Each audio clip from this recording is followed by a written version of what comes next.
Bonjour à tous, je suis Hélène Serre, médecin spécialiste en approche systémique. Et aujourd'hui, nous allons parler d'un sujet qui touche de plus en plus de personnes, le burn-out professionnel. Je dialogue aujourd'hui avec Grégoire Vitry, qui approche ces problématiques avec une vision systémique particulièrement éclairante. Bonjour à tous, bonjour Hélène.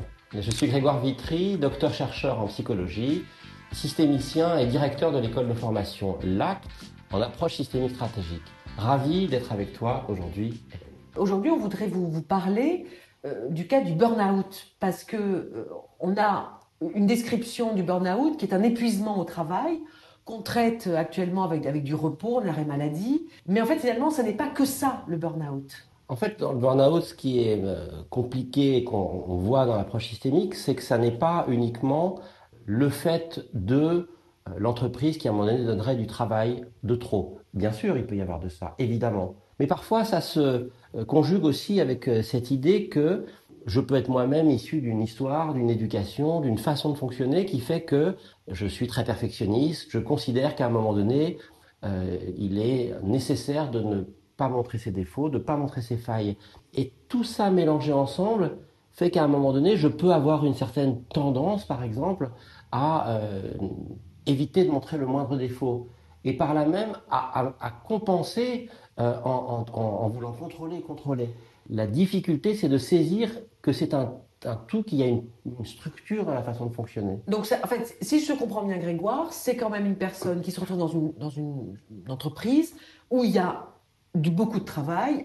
Et en ce moment, il y a des restructurations, il y a du stress, il y a du travail. Il y a une personnalité très perfectionniste, donc il veut travailler plus, qui ne veut pas montrer de failles et qui va jusqu'à l'épuisement. C'est ça, c'est exactement ça. Et qui s'écroule, à un moment donné, qui s'écroule. Et alors donc, la systémie, qu'est-ce qu'elle nous apporte? Qu'est-ce qu'elle nous propose? En fait, ce que vous expliquez en systémie, c'est que c'est le patient lui-même qui, par sa volonté de vouloir faire mieux, par essayer de se sortir de cette situation, l'aggrave, en fait. C'est ça. C'est ça. C'est-à-dire que avec les meilleures intentions, par exemple vouloir bien faire son travail, montrer que ce qu'on fait c'est impeccable, on peut finir par devenir addict finalement au travail, à rentrer dans une espèce de forme d'addiction pour laquelle cette addiction cherche quelle est sa fonction. C'est par exemple de vouloir mettre à distance cette peur, cette sensation de peut-être pas faire les choses suffisamment bien comme il faut. Et donc on rentre dans un espèce de cercle vicieux, dans une boucle dans laquelle je me pense moi-même comme peut-être devant être à ce niveau-là, dans un contexte qui fait qu'à un moment donné, il peut y avoir beaucoup de pression et les deux choses vont s'emmêler en même temps et vont faire que c'est pas, comme on pourrait l'approcher dans d'autres façons de fonctionner, uniquement le fruit de mon histoire parce que, je sais pas, j'aurais eu dans mon éducation une certaine difficulté à gérer telle façon de fonctionner. Ça n'est pas uniquement, comme il pourrait y avoir dans une approche plutôt psychosociale ou même en psycho du travail, le fruit d'une organisation qui serait dysfonctionnelle. C'est à la fois vrai et en même temps insuffisant. Et donc l'approche systémique va chercher à regarder le tout, comment tout ça fonctionne. Peut-être on peut prendre un exemple. Alors absolument, on va prendre un exemple, c'est l'exemple de Thomas qui est venu consulter et qui s'est écroulé un jour. Hein. Il travaille dans le domaine de la culture, les vidéos, et il avait un poste à responsabilité assez important. Il était passionné, il y avait une très bonne ambiance, mais des restructurations, mais un surplus de travail, parce qu'une petite boîte en face de géants américains. Donc, il a commencé à travailler, à prendre aussi beaucoup d'activités extra-travail, parce qu'il voulait vivre aussi à côté du travail. Et il a eu un syndrome d'épuisement. Et donc, quand il est arrivé, son médecin l'avait mis en arrêt maladie. Il a mis 1 mois pour sortir de son lit. Donc, les symptômes physiques sont vraiment violents et très importants. Et il ne cessait de répéter: je ne suis pas à la hauteur, je n'y arrive pas, je n'ai pas été à la hauteur. Il était dans une culpabilité, c'est ça. C'est ça, un peu une impression de syndrome un peu de l'imposteur dans lequel Il s'est retrouvé, c'est plutôt un gentil garçon, on va dire ça comme ça, qui est bien sous tout rapport, si j'ai envie de dire ça comme ça, et qui se retrouve dans une situation où à un moment donné, la pression, la difficulté du chiffre très classique dans des situations de burn-out, mais aussi la velléité de toujours dire oui à tout ce qui lui est proposé, fait qu'à un moment donné, il se retrouve en difficulté face à une succession de oui qui fait que un mauvais oui, en quelque sorte, on se le fait payer, comme peuvent dire certains, 1000 fois. On se le fait payer notamment ou non seulement à soi, mais on le fait payer aussi aux autres. C'est-à-dire qu'à force de dire oui, il se retrouve, comment dire, figé dans une situation, en quelque sorte, entre guillemets, de prostitution relationnelle, où il est tout le temps en train de dire oui, et où finalement, en disant oui aux autres, il dit non à lui-même. Et c'est dans cette boucle-là qu'il se retrouve enfermé. Et c'est là où tu interviens en tant que systémicien, c'est tu casses cette boucle, hein, c'est ça. Donc c'est-à-dire que tu analyses cette boucle, tu vois le mécanisme de fonctionnement, donc une situation d'un surplus de travail qu'on accepte, auquel on dit oui, pour continuer à vivre quand même, on se rajoute des choses à l'extérieur et au bout d'un moment on craque. Et donc quand il arrive en consultation, il faut un peu déconstruire, si on doit prendre le mot à la mode, déconstruire ça. Et donc, quelles sont les techniques que vous utilisez? Il y en a une qui s'appelle, je crois, le comment aggraver. C'est ça. C'est ça, hein? C'est-à-dire que le comment aggraver, il s'agit de permettre à la personne de découvrir par elle-même, d'expérimenter par elle-même ce qu'elle met en œuvre qui pourrait aggraver sa situation. Donc on va lui dire, par exemple, Thomas, si vous deviez demain aggraver votre situation, mais volontairement et délibérément, c'est-à-dire non pas constater que la situation est préoccupante ou grave pour lui, mais si tout d'un coup il devenait acteur et qui cherchait à aggraver cette situation, quelque part, qui cherchait à rendre sa situation pire encore. Qu'est-ce que vous pourriez faire ou ne pas faire, dire ou ne pas dire, penser ou ne pas penser, pour aggraver la situation et par exemple, au lieu d'être arrêté 1 mois, de vous retrouver arrêté 3 mois, 4 mois ou plus, que sais-je. Et là, ce qui est intéressant, c'est parfois qu'en séance, Thomas va nous dire, je me retrouverai à prendre encore plus de dossiers. Je me retrouverai à ne pas m'occuper de ma copine, par exemple. Je me retrouverai à multiplier les expériences pour essayer à un moment donné, coûte que coûte, de me sortir la tête de l'eau. En quelque sorte, j'éviterai encore plus cette peur que j'ai d'être inquiet. Je mettrai encore plus de oui dans tout ce que je fais en disant oui à tout. Oui, c'est ça. Et donc, et en fait, il se rend compte que s'il voulait aggraver là maintenant sa situation, il ferait exactement ce qu'il a déjà fait. Exactement. Donc il se rend compte qu'en fait il est aussi responsable, on peut le dire, de son état, mais qu'il a fait de façon sans savoir qu'il faisait ça. Donc tout d'un coup il y a ça ouvre les yeux, on se dit ah, mais en fait il suffit que je dise non, il suffit que je me protège un peu, il suffit que je fasse attention à moi. C'est pas normal de travailler 15 heures dans une entreprise. En fait c'est ça. C'est ça. C'est ça, simplement, si c'était simple, ça serait. C'est-à-dire que quelqu'un qui est, comment dire, qui a vécu tout le temps dans une culture de la politesse, par exemple, ou une culture de l'obéissance, va pas dire non facilement du jour au lendemain en disant ça, chut. Il va s'agir de rendre possible non pas une prise de conscience, mais tout d'un coup une expérimentation. Donc si je comprends bien Thomas, hein, on va lui indiquer par exemple, plus finalement aujourd'hui vous vous êtes montré sympathique, arrangeant face aux demandes et aux exigences de cette pression qu'il peut y avoir, plus à un moment donné ça a été sans fin et évidemment vous étiez en quelque sorte le soldat idéal, le collaborateur idéal, mais jusqu'au moment où le corps lâche en fait, où le corps craque. Et donc comment est-ce qu'à un moment donné c'est ce mode de fonctionnement qui va faire que plus vous allez euh, être accro au travail pour répondre aux exigences, à la fois vos propres exigences, mais celles de l'entreprise, plus à un moment donné, vous allez dire des oui qui vont se retourner contre vous. Est-ce que c'est bien ça?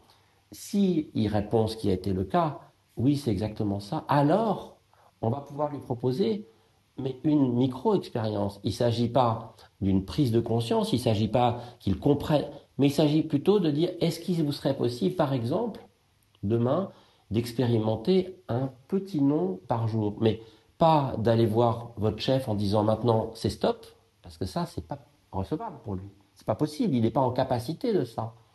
Mais de pouvoir, par exemple, aller, je me souviens avec lui, c'était de dire est-ce que vous pourriez aller à la boulangerie et simplement dire voilà, cette baguette est un petit peu trop cuite pour moi, par exemple. Dire. C'est vrai qu'on ne pense pas qu'il y a des petits noms. Quand on est ces personnalités-là, quand on dit oui à tout, effectivement, on achète une baguette qu'on trouve trop cuite, mais on n'ose pas dire non. Et en fait, c'est se fixer de petits objectifs pour faire l'apprentissage du non, c'est ça? C'est ça. Et tout d'un coup se rendre compte qu'en fait, c'est pas parce que je dis non à cette baguette que la boulangère va me dire dehors, je peux vous voir dans la boutique. C'est ça. C'est ça. Et c'est un objectif que Thomas découvre. C'est-à-dire que c'est Thomas qui l'exprime. Ça n'est pas un objectif qu'on va imposer. Il s'agit de rentrer complètement dans le monde de Thomas pour voir à quel moment ça se prend les pieds dans le tapis tout seul. Et de voir, d'aller au bout de cette dynamique-là pour, à un moment donné, pouvoir recapitaliser sur ses ressources. Et dans ces ressources, il y a notamment son corps, à un moment donné, qui dit stop, hein, j'en peux plus. Le médecin l'arrête un mois immédiatement parce qu'il y a, comme tu disais, une violence qui s'est installée. Donc comment, à un moment donné, il peut identifier ce corps comme une ressource, comme un signal, comme, entre guillemets, en quelque sorte, le début des vaguelettes qui précèdent le moment du tsunami, comme une alerte, comme des signaux faibles, qui va lui permettre, à un moment donné, de pouvoir être peut-être plus attentif à ces signaux auxquels, pour l'instant, il n'était pas attentif. C'est un processus dans lequel il était comme en quelque sorte comme une personne en train de conduire une voiture, comme ça, avec les yeux bandés, avec la route sinueuse qui est verglacée, en se disant tout va bien se passer, tout va bien se passer. Et à un moment donné, il ouvre les yeux et boum, il y a un virage et il se prend un arbre. Et c'est ça. Et la prise de conscience, c'est déjà le début du changement. Et c'est ça qu'on cherche avec la systémie. Parce que en systémie, les patients sont actifs. Hein. Ils viennent, ils travaillent un peu, ils font des choses. Et il y a un autre travail que vous leur proposez, c'est les lettres de colère. C'est ça. Parce que quoi? Parce que Thomas a une colère. Une colère contre lui-même parce qu'il ne se sent pas à la hauteur, contre ses employeurs parce qu'ils l'ont exploité. La colère, elle est où? Il y a je dirais, dans le cas de Thomas, une colère, mais c'est surtout une peur. Il a peur de tomber, il a peur de la chute, il a peur de ne plus être en capacité de travailler. Et et il se retrouve du coup dans une certaine, comment dire, inquiétude face à laquelle, de deux choses l'une, soit il va mettre à distance cette peur, et qui peut à un moment donné devenir de la colère, dans son cas, soit il va au contraire chercher à la contrôler. Dans son cas, ça a été une émotion qui était vraiment mise à distance, c'est-à-dire comme quelque chose qui ne se fait pas, qu'on ne doit pas, et qui explique d'autant plus justement la chute. Donc il s'agit, en pouvant exprimer ses émotions, en expérimentant par la main, par le corps en quelque sorte, de pouvoir avoir comme un espèce de paratonnerre, faisant que quand cette émotion est présente, plutôt que de la nier ou de la mettre à distance, il va au contraire s'en rapprocher, un peu comme le petit prince avec le renard. Il va apprivoiser en quelque sorte cette colère. Et c'est cette expérimentation qui va à un moment donné rendre possible une meilleure régulation émotionnelle, c'est-à-dire plus fonctionnelle, là où avant elle était plutôt dysfonctionnelle. Et c'est uniquement là parfois que, bien après, il va se dire, ou il va prendre conscience, mais au départ, c'est d'abord l'expérimentation de quelque chose de différent de ce qu'il a l'habitude de faire qui va rendre possible un changement. Parce qu'il faut retrouver, dans le cas de Thomas qui était au fond de son lit, en train de se dire qu'il était nul, qu'il a tout foiré, qu'il n'y arriverait plus jamais à rien, qu'il sait plus ce qu'il veut faire, il sait plus ce qu'il aime, il sait plus rien. euh, il faut lui redonner de l'énergie. Il faut qu'il retrouve confiance en lui. Et donc, c'est cet apprentissage du non pour exister plus, pour savoir ce qu'il veut faire. Il va rechercher aussi ce qui lui le motive, ce qui lui il va se rassurer en se disant qu'est-ce que je veux faire, où est-ce que je veux travailler, comment ça doit se passer. Oui, c'est-à-dire que en ajoutant du bois, on va pouvoir éteindre le feu. En allant au bout de la Au bout difficulté, du de processus, destruction, on va dire, de burn-out, c'est ça l'idée? c'est-à-dire qu'en allant pouvoir toucher comment dire, le fond de la piscine, en pouvant aller au bout de ce qui l'inquiète, il va de lui-même se ressaisir. Donc on va pas, c'est pas nous qui lui donnons l'énergie, c'est lui qui à un moment donné va, par exemple dans l'exercice du comment aggraver, se dire mais en fait, si aujourd'hui je prenais encore plus de tâches, si aujourd'hui je niais encore plus l'état émotionnel dans lequel je suis, Mm. si aujourd'hui, alors j'aggraverai ma situation. Donc, il expérimente par là même qu'en allant au bout de son processus, tout d'un coup, il va aggraver sa situation. Et alors, à chaque fois qu'il va reprendre des tâches supplémentaires, il va commencer à se dire, mais non, en fait, j'ai pas envie de faire ça. Oui. En fait, c'est en expérimentant ce processus que tout d'un coup, quelque chose va être rendu possible de différent. Et c'est complètement ce qu'a fait Thomas, puisqu'il a identifié, en passant par le comment aggraver, il a en fait identifié ce qui lui plaisait, c'est-à-dire ne plus travailler dans un open space avec trop de bruit, identifier que ce qui l'intéressait, c'était la création. Donc, il est parti plus dynamisé parce qu'il savait ce qu'il voulait faire. Mhm. Et là, il est allé chercher du travail dans cette direction-là avec une nouvelle énergie. C'est ça le. C'est ça, exactement. Et c'est un processus progressif, c'est-à-dire que d'abord, le burn-out, euh, dans une situation comme celle de Thomas, il est, entre guillemets, tombé. Il y a vraiment eu une chute Oui. où il s'est arrêté. Mm. Et donc, après la chute, il y a ce moment, tout d'un coup, où il se dit, il faut que ça redémarre. Et puis, il y a des moments où l'énergie revient et où la personne pense que ça y est, c'est OK. Et ce moment, c'est comme après un accident. Si je suis hospitalisé, que j'ai la jambe cassée, il va y avoir un temps où je vais faire de la rééducation, il va y avoir un temps de convalescence. Mhm. Et c'est souvent quelque chose qu'on retrouve dans les situations de burn-out, c'est cette croyance que tout d'un coup, il faudrait revenir comme avant, en fait. Comme si tout d'un coup, les choses devaient s'effacer. Et en fait, Guy Hostlos, qui est un très grand psychiatre, disait qu'il ne s'agit pas de faire comme avant, mais plutôt d'arriver à construire le comme après. Comment peut émerger des cendres, de la difficulté, une feuille, une fleur, une pousse, qui va être une résilience, comme dirait Cyrulnik, et ce comme après prend du temps. Il va y avoir ce temps de la convalescence qui est un temps très important pour que la personne puisse à un moment donné se dire je ne suis pas encore en capacité, mais quelque chose est en train de se passer. Mm. Et la personne se transforme, hein, la chrysalide sort du papillon, et la personne peut se transformer en capitalisant sur des ressources auxquelles peut-être elle n'avait pas accès préalablement, tout en pensant à un moment donné que peut-être elle n'est plus en capacité. Et donc il y a un travail au niveau de ses croyances qui fait qu'à un moment donné, il s'agit de reprendre, de redécouvrir ses ressources, ses capacités, pour petit à petit se reconstruire, mais se reconstruire différemment, autrement, en ayant peut-être, et c'est souvent le cas, accès à des parties de soi, par exemple corporelles, l'attention au sommeil, émotionnel, le fait de ne pas mettre à distance ses émotions, euh, en pouvant se connecter à des parties de soi et des autres, euh, permettant à la personne de finalement se renforcer et de devenir non pas plus fort, mais mieux fort, plus serein dans sa façon d'être parfait. Donc non pas plus que parfait, mais en quelque sorte mieux parfait. Oui. pour- Mieux parfait, c'est vrai que c'est une bonne. C'est vrai, parce qu'on part du principe qu'on est bien, mais on est mieux bien. Enfin, il faut être mieux parfait ou mieux bien. C'est vrai que c'est une. Et, et parce que repartir, il faut pas que ça revienne comme avant. Parce que des situations de surtravail, de machin, il y en a tout le temps.